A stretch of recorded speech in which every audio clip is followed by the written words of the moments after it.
இன்று நாம் வேலையை உயர்ந்த வேலை, தாழ்ந்த வேலை என்று தரம் பிரித்து பழகிவிட்டோம்.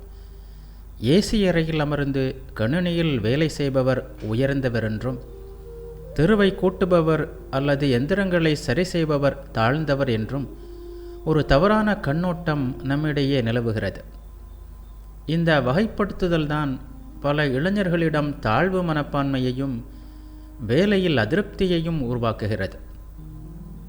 ஆனால் கர்மயோகத்தின் மிக முக்கியமான சூத்திரம் இதுதான். வேலை உயர்ந்ததா தாழ்ந்ததா என்பது முக்கியமல்ல. அந்த வேலையை செய்பவன் எவ்வளவு உயர்ந்தவன் என்பதுதான் முக்கியம்.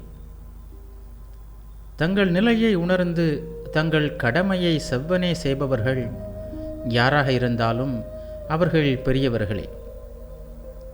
ஒரு அரசன் அரியணையில் அமர்ந்து நீதி வழங்குவதும், ஒரு செருப்பு தைப்பவர் தெருவோரத்தில் அமர்ந்து செருப்பை தைப்பதும் கர்மயோகத்தின் பார்வையில் சமமானவைதான். ஏனெனில் இருவரும் தங்களுக்கு விதிக்கப்பட்ட கர்மாவை செய்கிறார்கள். இதை இன்றைய ப்ரொஃபஷனலிசம் என்ற கருத்தோடு ஒப்பிட்டு பாருங்கள். ஒரு அறுவை சிகிச்சை நிபுணர் எவ்வளவு கவனத்துடன் ஒரு உயிரை காப்பாற்றுகிறாரோ, அதே கவனத்துடன் ஒரு மென்பொருள் பொறியாளர் தனது மென்பொருள் குறியீட்டை பிழையில்லாமல் உருவாக்குகிறார் என்றால் இருவருமே அந்த துறையில் மேலானவர்களே. வேலை என்பது ஒரு வழிபாடு என்று நாம் சும்மா சொல்லவில்லை. நீங்கள் செய்யும் வேலையில் உங்களை எவ்வளவு தூரம் கரைத்து கொள்கிறீர்கள் என்பதுதான் உங்கள் ஆன்மீக வளர்ச்சியை காட்டுகிறது. வேலைகளில் உயர்வு தாழ்வு பார்ப்பது ஒரு மனநோய். நீ ஒரு வீட்டை சுத்தம் செய்கிறாய் என்றால் அந்த வீடு கண்ணாடியைப் போல ஜொலிக்க வேண்டும். அந்த வேலையில் உனது திறமையும் நேர்மையும் வெளிப்பட வேண்டும். அப்படி செய்தால் நீ ஒரு தத்துவஞானியை விட சிறந்த கர்மயோகி. அறிவியல் ரீதியாக பார்த்தால் எந்த ஒரு வேலையாக இருந்தாலும் அதில் முழு கவனம் செலுத்தும்போது நமது மூளை ஃப்ளோ ஸ்டேட் எனப்படும் ஒரு நிலையை அடைகிறது. இந்த நிலைக்கும் வேலையின் சமூக அந்தஸ்துக்கும் எந்த தொடர்பும் இல்லை. ஒரு சமையல்காரர் சமைக்கும் போதும் ஒரு விஞ்ஞானி ஆராய்ச்சி செய்யும் போதும் ஒரே மாதிரியான ஆழ்ந்த மனநிலையை அடைய முடியும். கர்மயோகிக்கு வேலை என்பது வெறும் பிழைப்பு அல்ல, அது மனத்தை தூய்மைப்படுத்தும் ஒரு கருவி. நீங்கள் செய்யும் வேலை உங்கள் மனத்தை தூய்மைப்படுத்த வேண்டும். இன்றைய இளைஞர்களுக்கு நாம் சொல்ல விரும்புவது இதுதான். நான் ஏன் இந்த சாதாரண வேலையை செய்ய வேண்டும் என்று ஒருபோதும் நினைக்காதீர்கள்.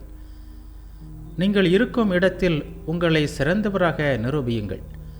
உங்கள் கைகளில் ஒப்படைக்கப்பட்ட சிறிய வேலையை உன்னதமான முறையில் செய்யும்போது அந்த செயல் உங்களை மேலான நிலைக்கு தானாகவே உயர்த்தும்.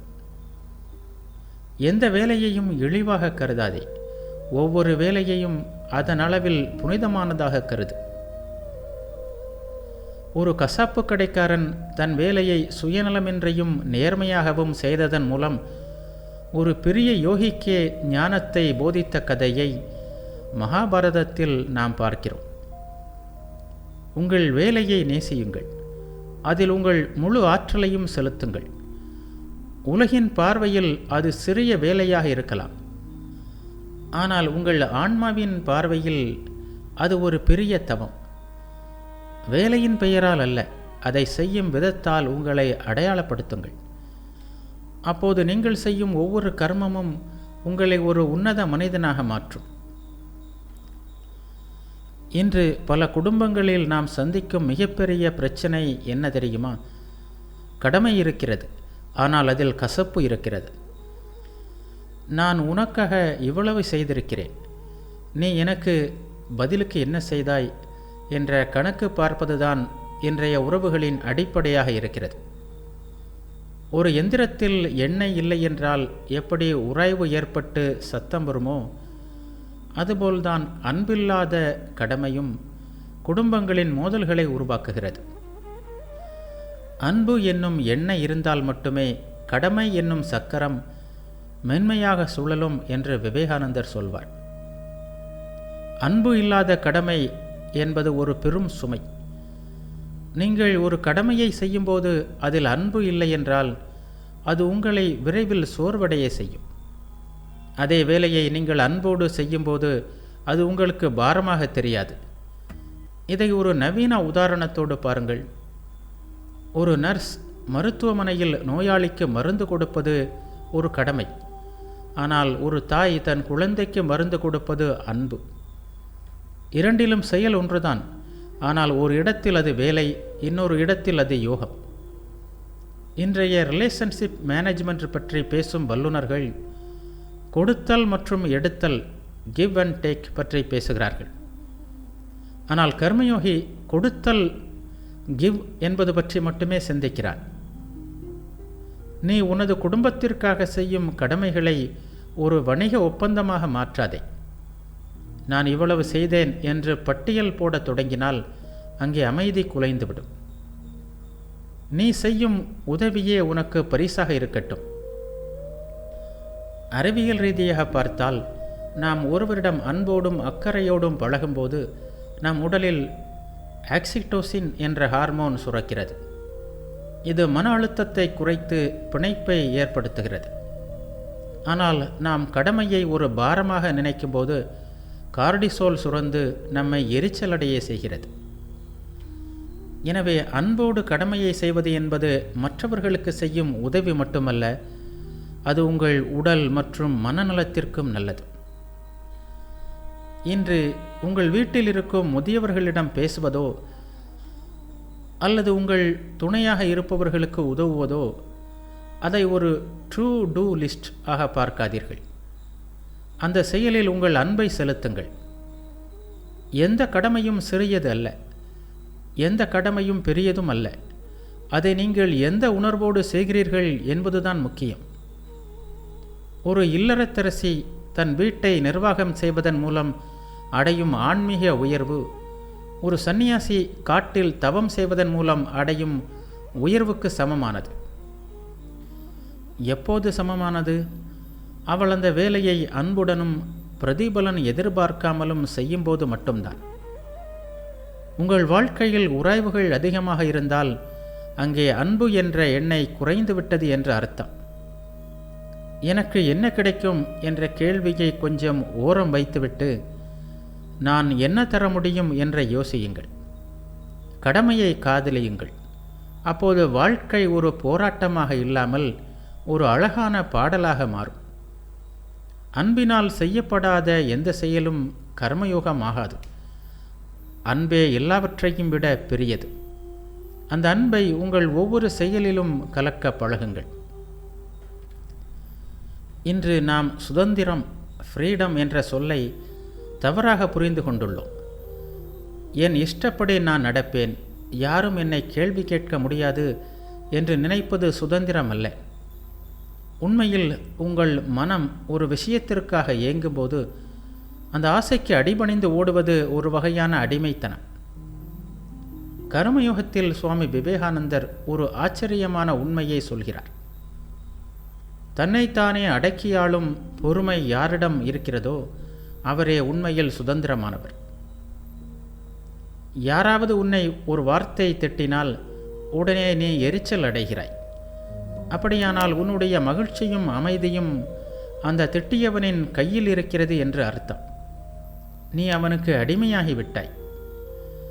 இன்றைய டிஜிட்டல் உலகில் ஒரு சிறிய நெகட்டிவ் கமாண்ட் நம்மை நாள் முழுவதும் எரிச்சலடைய வைக்கிறது. பொறாமை என்னும் தீ நம்மை உள்ளிருந்து எரிக்கிறது. கர்மயோகி என்பவன் யார் தெரியுமா? அவன் ஒரு பாறையை போன்றவன். கடலின் அலைகள் பாறையின் மீது மோதி சிதறலாம், ஆனால் பாறை அசையாது.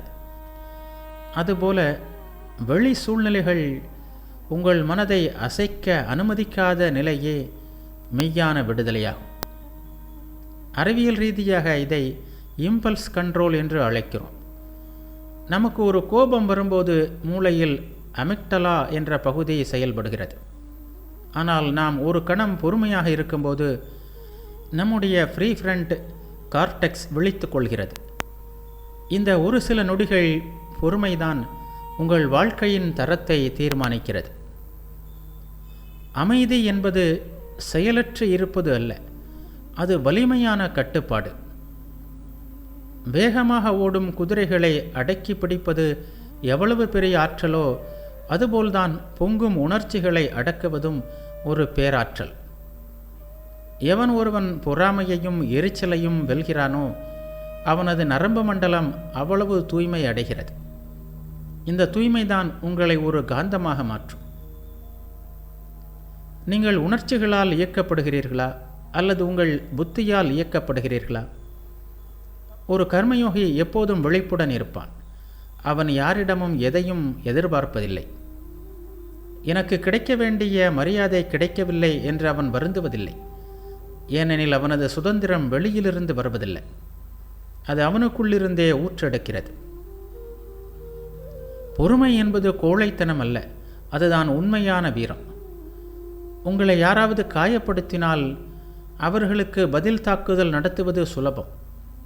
ஆனால் அவர்களை மன்னித்து உங்கள் வேலையில் கவனம் செலுத்துவது கடினமான விஷயம். அந்த கடினமான பாதையை தேர்ந்தெடுப்பவனே கர்மயோகி. எரிச்சல் உங்களை பலவீனப்படுத்தும், பொறுமை உங்களை வலிமைப்படுத்தும்.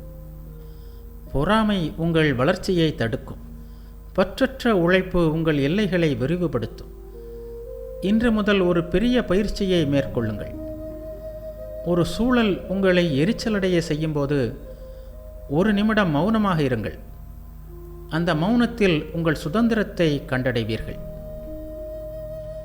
எவன் ஒருவன் தன்னைத்தான் வெல்கிறானோ அவனே உலகை வெல்ல தகுதியானவன். அந்த உன்னதமான விடுதலையை நோக்கி பயணம் செய்யுங்கள். இன்று நாம் சுயநலம் நிறைந்த ஒரு போட்டியில் வாழ்ந்து கொண்டிருக்கிறோம். எதை செய்தாலும் எனக்கு இதில் என்ன லாபம் என்று பார்க்கும் லாப நஷ்ட கணக்கீடு மனித உறவுகளுக்குள்ளும் புகுந்துவிட்டது. ஆனால் இந்த உலகம் இன்னும் சிதையாமல் இயங்கிக் கொண்டிருப்பதற்கு காரணம் ஒன்று இருக்கிறது. அது தாய்மை என்னும் தத்துவம்தான். கர்மயுகத்தில் சுவாமி விவேகானந்தர் சுயநலமின்மையை ஒரு மனிதன் எங்கே கற்க முடியும் என்பதற்கு தாய்மையே மிக சிறந்த உதாரணமாக காட்டுகிறார். தாய்மை என்பது வெறும் ஒரு உடல்நிலை அல்ல, அது ஒரு மனநிலை. நீங்கள் தாய்மை மனநிலையை கைக்கொள்ள வேண்டும். பிரதிபலன் எதிர்பார்க்காமல் தன்னை முழுமையாக தியாகம் செய்யும் அந்த தூய அன்புதான் ஆன்மீகத்தின் முதல் படி. இதை ஒரு நவீன உதாரணத்தோடு சந்திப்போம். ஒரு கார்ப்பரேட் நிறுவனத்தில் ஒருவர் வேலை செய்கிறார் என்றால் அவருக்கு சம்பளம் அல்லது பதவி உயர்வு என்ற எதிர்பார்ப்பு இருக்கும்.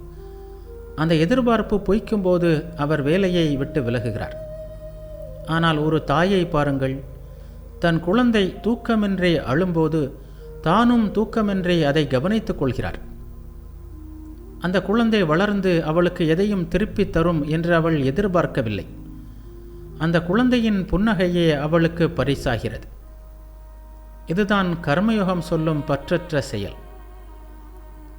அறிவியல் ரீதியாக தாய்மையின் போது பெண்ணின் உடலில் சுரக்கும் ஆக்சிடோசின் என்ற ஹார்மோன் அவளுக்குள்ளிருக்கும் பயத்தை நீக்கி எல்லையற்ற கருணையை உருவாக்குகிறது. கர்மயோகி என்பவன் தியானத்தின் மூலமும் பயிற்சியின் மூலமும் தனது மனதை இதே போன்ற ஒரு நிலைக்கு கொண்டு வருகிறான். உலகிலுள்ள அனைத்து உயிர்களையும் தன் குழந்தையாக பார்க்கும் ஒருவன் இயற்கையாகவே ஒரு மகா புருஷனாகிறான். தாய்மை என்பதை பெண்மையோடு மட்டும் சுருக்கி பார்க்காதீர்கள். அது ஒரு குணம். ஒரு தந்தை தன் குடும்பத்திற்காக தன்னை உருக்கிக் கொள்ளும்போது அங்கே தாய்மை இருக்கிறது. ஒரு சமூக சேவகன் ஏழை மக்களின் பசிக்காக உழைக்கும்போது அங்கே தாய்மை இருக்கிறது. சுயநலத்தை அறவே ஒழித்துவிட்டு மற்றவர்களுக்காக உண்மையாக வாழ்வதே தாய்மை. எனவே இந்த தாய்மை பண்பை ஒவ்வொருவரும் வளர்த்து கொள்ள வேண்டும். தாய்மைதான் ஒரு நாட்டின் கலாச்சாரத்தின் முதுகெலும்பு.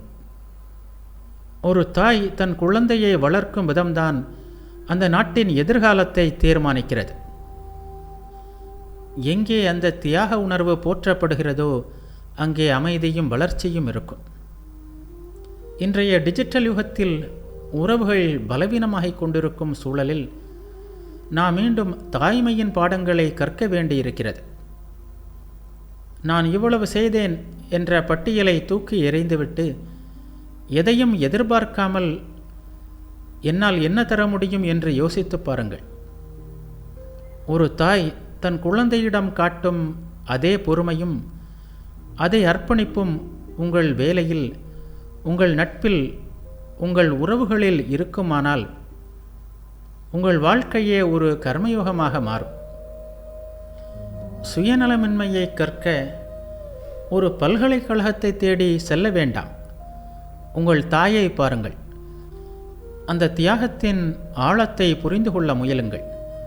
அந்த அன்பு உங்களை ஒரு உயர்ந்த மனிதனாக மாற்றும். எவன் ஒருவன் உலகையே தாயின் உள்ளத்தோடு அணுகுகிறானோ அவனுக்கு இந்த அகிலமே சொந்தமாகிறது.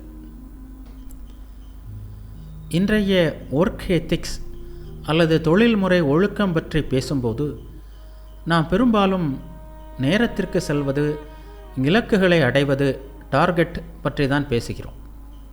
ஆனால் கர்மயோகி உள்ள தூய்மை பற்றி பேசுகிறான்.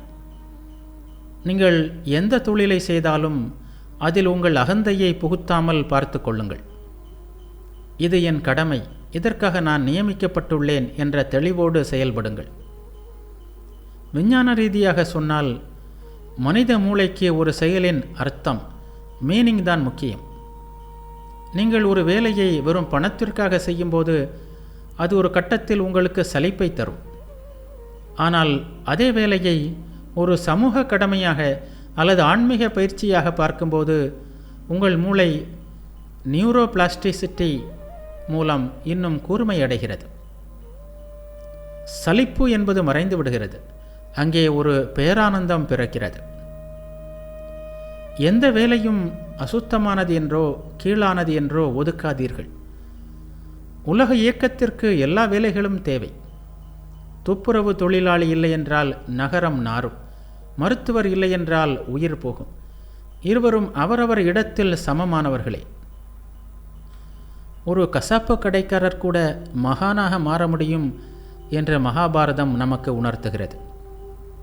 எனவே உங்கள் வேலையே உங்கள் ஆலயம். நீங்கள் கணினியில் குறியீடு எழுதினாலும் சரி, வயலில் வேலை செய்தாலும் சரி, அதை முழுமையான அர்ப்பணிப்போடு செய்யுங்கள்.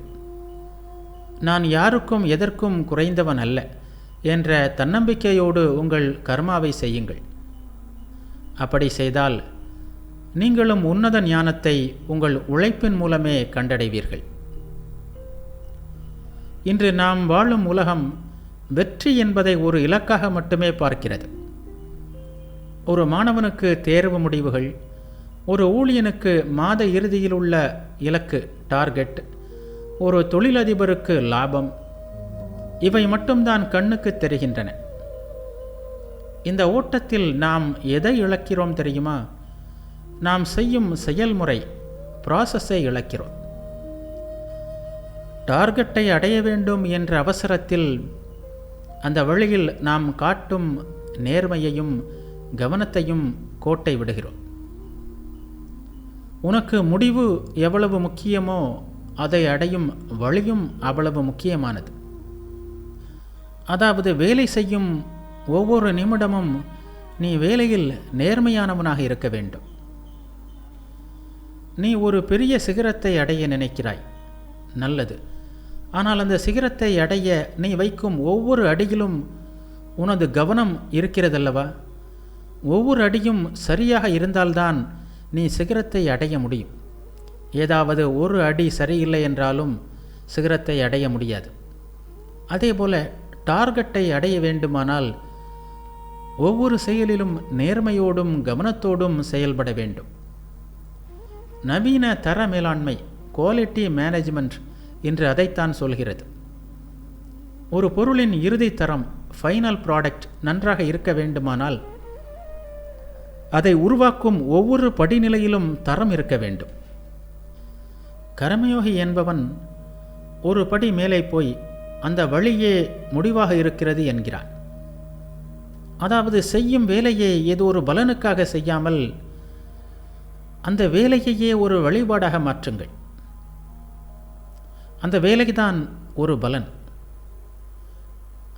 அறிவியல் ரீதியாக பார்த்தால் நாம் முடிவை பற்றி, உதாரணமாக எனக்கு தேர்வில் அதிக மதிப்பெண் கிடைக்குமா என்று கவலைப்படும்போது மூளையின் லிம்பிக் சிஸ்டம் அச்சத்தையும் பதட்டத்தையும் உருவாக்குகிறது. இது உங்கள் செயல்திறனை குறைக்கும். மாறாக நீங்கள் செய்யும் வேலையில் மட்டும், உதாரணமாக நான் படிக்கும் இந்த பக்கம் எனக்கு புரிய வேண்டும், அவ்வளவுதான். இவ்வாறு கவனத்தை செலுத்தினால் மூளை ஃப்ளோ ஸ்டேட் எனப்படும் உன்னத நிலையை அடையும். அங்கே பதட்டம் இல்லை, அபாரமான ஆற்றல் மட்டுமே இருக்கும். வேலையே ஒரு வழிபாடு, ஒர்க் இஸ் ஒர்ஷிப். நாம் கோவிலில் காட்டும் அதே பக்தியையும் தூய்மையையும் நமது அலுவலக மேசையிலும் தொழிற்சாலையிலும் காட்ட வேண்டும். வழியும் முடிவும் ஒன்றே. இவ்வாறு நினைக்கும்போது தவறான வழியில், குறுக்கு வழியில் சென்று வெற்றி பெற வேண்டும் என்ற எண்ணமே வராது. ஏனெனில் தவறான வழி ஒருபோதும் சரியான முடிவை தராது என்பது கர்மயோகியின் தெளிவு. உங்கள் கனவுகள் பெரியதாக இருக்கட்டும், தவறில்லை. ஆனால் உங்கள் கவனம் உங்கள் கைகளில் இருக்கும் வேலையில் இருக்கட்டும். ஒரு ஓவியர் ஒரு கோடு வரையும் போது அந்த கோட்டில் தனது முழு ஆன்மாவையும் செலுத்துகிறார். அந்த ஒரு கோடு சரியாக விழுந்தால்தான் ஓவியம் முழுமை பெறும்.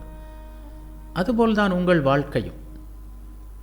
நான் எப்போது முன்னேறுவேன் என்று கவலைப்படுவதை விட்டுவிட்டு, இன்று நான் செய்யும் வேலையை எவ்வளவு நேர்த்தியாக செய்ய முடியும் என்று யோசியுங்கள். எப்போது நீங்கள் வேலையை ஒரு சுமையாக பார்க்காமல் அதை ஒரு கலையாகவும் வழிபாடாகவும் பார்க்க தொடங்குகிறீர்களோ, அப்போது வெற்றி என்பது உங்களை துரத்தி வரும் ஒரு நிழலாக மாறிவிடும். அதாவது வெற்றி என்பது உங்களை தொடர்ந்து வந்து கொண்டே இருக்கும். புனிதமான வழிகளே உன்னதமான முடிவுகளை தரும். வேலையை நேசியுங்கள், வழியை தூய்மையாக வைத்திருங்கள். உங்கள் ஒவ்வொரு அசைவும் ஒரு வழிபாடாக மாறட்டும். இன்று நாம் எங்கு பார்த்தாலும் உலகத்தை மாற்ற வேண்டும், ஊழலை ஒழிக்க வேண்டும், சமூகத்தை சீர்திருத்த வேண்டும் என்ற கோஷங்களை கேட்கிறோம். ஒவ்வொரு தலைமுறையும் ஒரு புதிய கனவோடு வருகிறது. ஆனால் உலகம் அப்படியே தான் இருக்கிறது. இதனால் பல இளைஞர்கள் விரக்தி அடைகிறார்கள். இந்த உலகம் திருந்தவே திருந்தாது என்ற எதிர்மறை எண்ணங்களுக்கு தள்ளப்படுகிறார்கள். சுவாமி விவேகானந்தர் ஒரு வேடிக்கையான, அதே சமயம் ஆழமான உதாரணத்தை சொல்கிறார். இந்த உலகம் ஒரு நாயின் சுருண்ட வால் போன்றது. நாயின் வாலை எவ்வளவுதான் இழுத்து நிமிர்த்தினாலும் கை எடுத்தவுடன் அது மீண்டும் சுருண்டு கொள்ளும். அதை போலதான் இந்த உலகமும். பல நூற்றாண்டுகளாக எத்தனையோ மகான்களும் சீர்திருத்தவாதிகளும் வந்துவிட்டார்கள். ஆனால் தீமையும் துன்பமும் ஒரு வடிவில் போனால் இன்னொரு வடிவில் வந்து கொண்டேதான் இருக்கிறது. நீ உலகத்தை சீர்திருத்தப் போவதாக சொல்கிறாயே, உன்னை நீ சீர்திருத்தி கொண்டாயா? உலகம் என்பது ஒரு கண்ணாடி போன்றது. உனது முகம் அழுக்காக இருந்தால் கண்ணாடியை துடைப்பதில் பயனில்லை. அப்படியென்றால் உலகத்தை சீர்திருத்துவது பற்றி பேச வேண்டாமா? இதை நவீன உளவியல் ரீதியாக பார்த்தால் நம்முடைய மன அழுத்தத்திற்கு பெரிய காரணம் நமது கட்டுப்பாட்டில் இல்லாத விஷயங்களை மாற்ற முயல்வதுதான். மற்றவர்கள் எப்படி இருக்க வேண்டும், அரசியல் எப்படி இருக்க வேண்டும் என்று நாம் எதிர்பார்க்கிறோம். அந்த எதிர்பார்ப்பு பொய்க்கும்போது கோபமும் எரிச்சலும் பிறக்கிறது. ஒரு முதல்வர் என்றால் இப்படி இருக்க வேண்டும், ஒரு பிரதமர் என்றால் இப்படி இருக்க வேண்டும் என்ற ரீதியில் நாம் யோசிக்க தொடங்குகிறோம். கர்மயோகி இந்த இரகசியத்தை புரிந்து கொண்டுள்ளான். அவன் உலகத்தை திருத்தப் போவதாக கூறிக்கொண்டு அலைவதில்லை. மாறாக உலகத்திற்கு சேவை செய்வதன் மூலம் தன்னைத்தானே திருத்திக் கொள்கிறான். இந்த உலகம் உனது உதவிக்காக காத்திருக்கவில்லை. கடவுள் இந்த உலகத்தை அவ்வளவு பலவீனமாக படைக்கவில்லை. ஆனால் இங்கே இருக்கும் தீமைகளும் கஷ்டங்களும் உனக்கு ஒரு வாய்ப்பை தருகின்றன. ஒரு நோயாளிக்கு நீ செய்யும் உதவி அந்த நோயாளியை விட உனக்குத்தான் அதிக பயன் தருகிறது. ஏனெனில் அந்த செயல் உனது இதயத்தை தூய்மைப்படுத்துகிறது. உலகத்தின் குறைகளை எண்ணி புலம்பிக் கொண்டிருக்காதீர்கள். ஒரு நாயின் வால் போல்தான் இந்த உலகம். அது சுருண்டு கொண்டேதான் இருக்கும். ஆனால் அந்த வாலை நிமிர்த்த முயலும் அந்த தீவிரமான உழைப்பு இருக்கிறதே, அது உனது ஆன்மீக தசைகளை வலுவாக்கும். இந்த சமுதாயத்தில் நடக்கும் தீமைகளுக்கு எதிராக நாம் போராடும்போது இதே மனநிலையை கைக்கொள்ள வேண்டும். அதாவது இந்த உலகம் ஒரு நாயின் வால் போன்றதுதான். நம்முடைய போராட்டங்களினால் இது திருந்தப் போவதில்லை.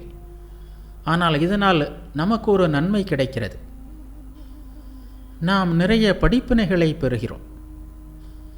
உலகம் மோசமாக இருக்கிறது, அதனால் நான் எதுவும் செய்ய மாட்டேன் என்று சொல்வது சோம்பேறித்தனம். நான் உலகை மாற்றித் தீருவேன் என்று பிடிவாதம் பிடிப்பது அகங்காரம். உலகம் எப்படி இருந்தாலும் என் கடமையை செவ்வனே செய்து என்னை தூய்மைப்படுத்திக் கொள்வேன் என்பதே கர்மயோகம்.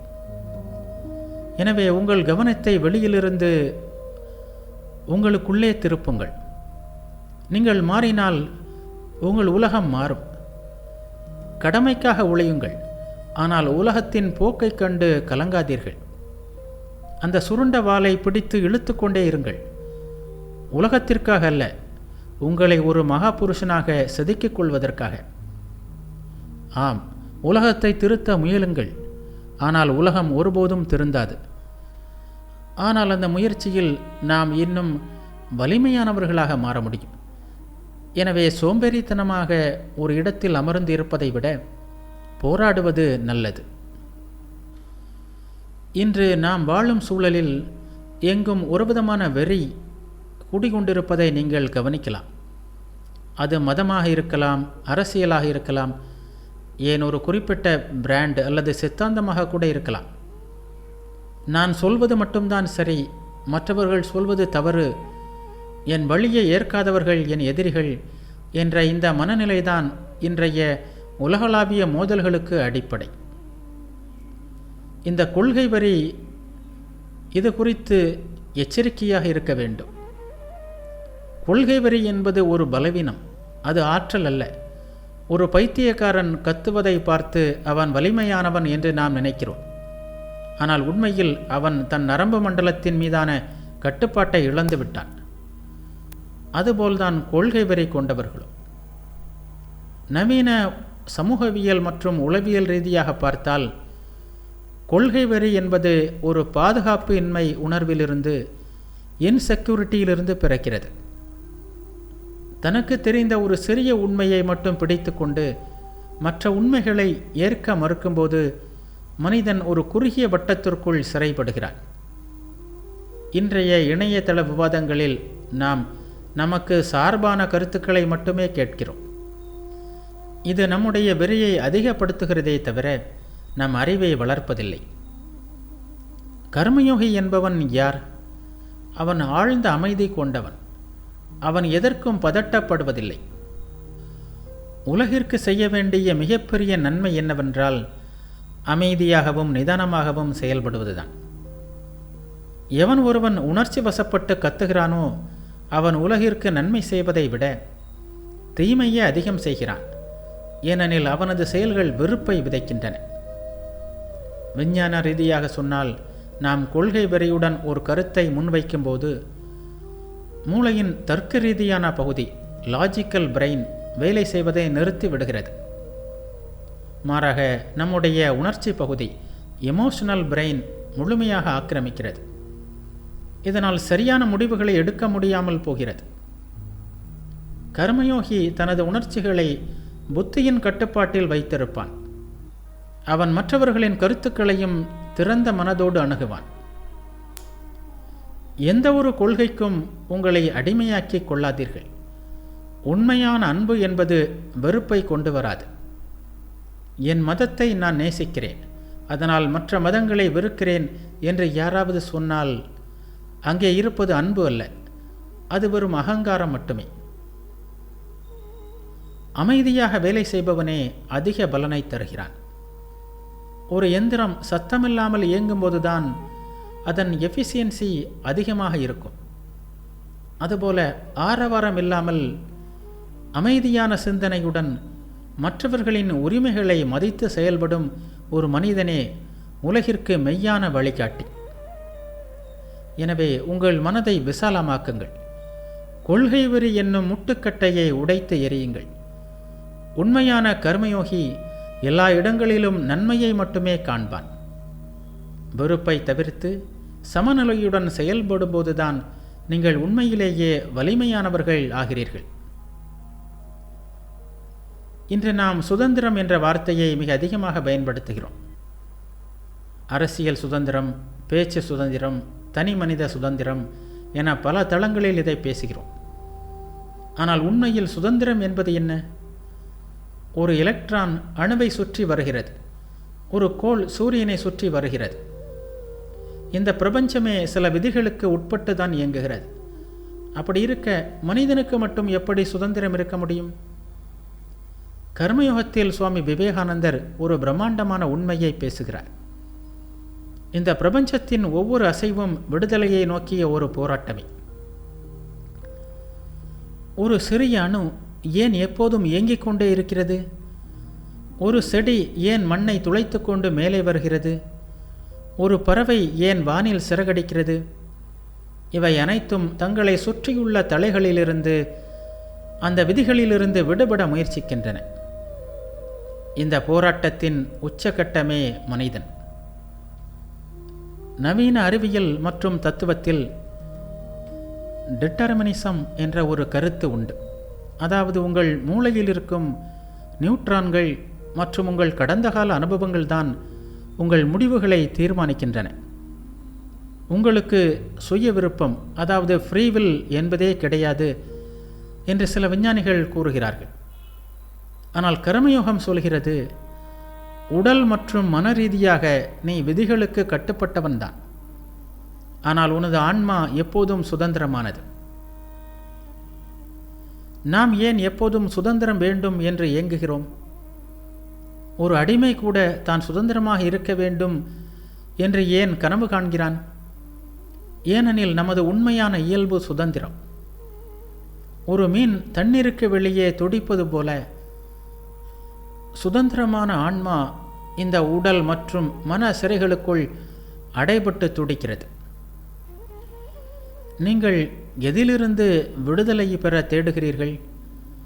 சமுதாய கட்டுப்பாடுகளிலிருந்து விடுதலை பெற விரும்புகிறீர்களா? அல்லது நாட்டின் சட்டத்திட்டங்களுக்கு அப்பாற்பட்டு செல்ல வேண்டும் என்று நினைக்கிறீர்களா? உண்மையான விடுதலை என்பது உங்கள் ஆசைகளிலிருந்து விடுதலை பெறுவதுதான். ஆசைகளுக்கு அடிமையாக இருக்கும் வரை நீங்கள் எவ்வளவு பெரிய பதவியில் இருந்தாலும் நீங்கள் ஒரு கைதிதான்.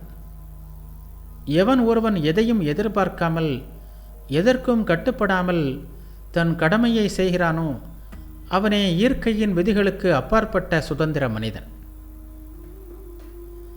இயற்கையை வெற்றி கொள்வதே வாழ்க்கை என்கிறார் சுவாமிஜி. ஒரு கல் கீழே விழுவது இயற்கை விதி. ஆனால் ஒரு மனிதன் அந்த விதியை தாண்டி வானில் பறக்க ஒரு விமானத்தை உருவாக்குகிறான். இதுதான் போராட்டத்தின் வெற்றி. அதுபோலவே கோபம், பொறாமை, பயம் போன்ற இயற்கை உணர்ச்சிகள் உங்களை கீழே இழுக்கும்போது அவற்றை வென்று அமைதியாக இருப்பதுதான் ஆன்மீக விடுதலை. நீங்கள் வெறும் எலும்பும் தசையும் கொண்ட எந்திரங்கள் அல்ல. நீங்கள் எல்லையற்ற சுதந்திரம் கொண்ட ஆன்மாக்கள்.